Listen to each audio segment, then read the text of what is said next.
Or perhaps your puppets used to vent your frustrations. Maybe that's like a destructive pen, that's like getting out to like erase all the words. Anyway, notice how two things are going on. We have an object here that's external, and we're also infusing it with our own sensibilities and emotions, etc. So, bam, that's where play begins, right there. And that's what Winnicott would say. But there's problems with this too, in that transitional objects and phenomena can also be not play. Like guns can be penises and we can use them to kill people, right? Can you explain that? I mean, if you think about a gun, right? A gun is an external object, right? But it's not like, but we can use that weapon to like vent our frustrations that I was saying before. We can use this to like play out some sort of fantasy, in which case it's sort of in between the two of them, and it's not really playing, right? Anyway, there's problems with everything here, but I'm going to conclude anyway and talk about in-betweenness, which I think the most conclusive thing about this presentation is the in-betweenness. This presentation started as an in-between play and seriousness when we were not really doing anything and wondering what the hell we were doing. But then a transition between them. We tried to initiate play or seriousness and found that kind of hard. Or maybe it was sort of successful, but it only lasted for a moment. And that's because our environment or activity has a certain kind of control over what's going on. We have a potentiality for seriousness or play, but this potentiality itself is neither. Perhaps it too is a kind of in-betweenness, this potential. This potentiality is a future possibility of true play or seriousness. But what could true play or seriousness be? What is play or seriousness in its purity? Well, we have to try and step back further to like understand that, right? Ourselves as humans, and that was the Kierkegaard with like we can be an aesthete or ethical, we can be playful or serious, but most of us live, and this is where in between comes, most of us live in between those two radical positions. Most of us make almost ethical decisions which don't really have the ring of true eternity, but like we sort of do mean, we're not like absolutely just like trying one thing from a moment to the next. We actually do have some sort of like intentions of making it sort of forever, but not really forever. It's like infinity minus one, But now we can step further back and look at ourselves as infants. And when we do that, in betweenness here is play itself. We're in between ourselves and others. We're in this strange region of quasi-me, quasi-you. And on either side is seriousness. So on just me is the seriously delusional self. Maybe that's the person that's the killer with the gun. It's like completely delusional and doesn't actually see that or other people as objects. But then we have the other side, the seriousness of only you, which is like this boring, objective, rational life. And who wants that either? So I'll end by coming back to the beginning. This presentation entertained both modes, play and seriousness.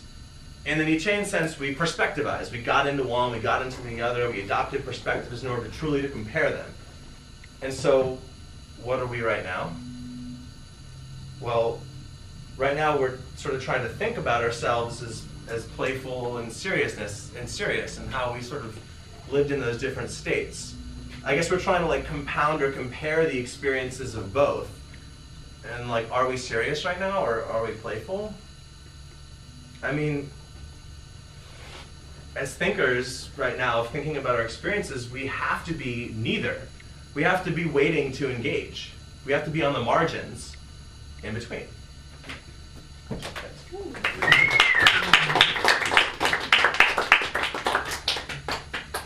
like how your talk was strategically placed after we just, engaged in a little soccer game, too. Oh, yeah. Was that part of it? That wasn't part of it? It was, strategic, no. Improv.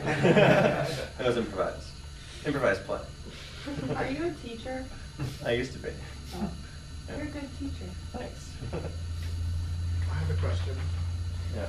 What do you think is to be gained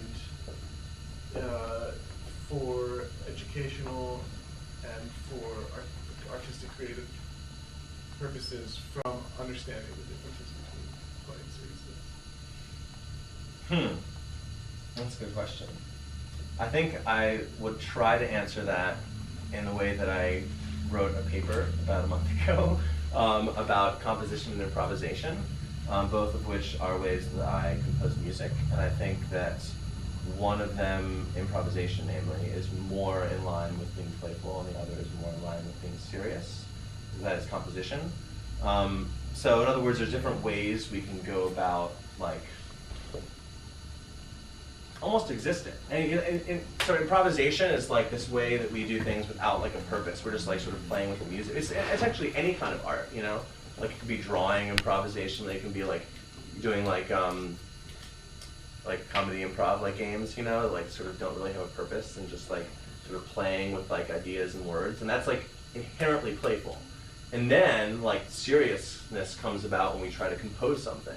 We try to actually turn that into something real, external. Form. Yeah. It Exactly. has a productive purpose. Yeah. Because Yeah. everything really has a purpose though, right? Like playing is purposeful. I mean, it can have a purpose like You're out, just, like like, if you could look at it and think, oh, this has a purpose that makes me happy, you know. But like in that moment, we're not like consciously thinking about that purpose. You know, we're in fact we have to do the opposite. We have to not think about that. Can you have a serious activity too that sort of isn't a means to an end, but sort of an end in itself, that you can do something like with a real attention? I guess I'm confused.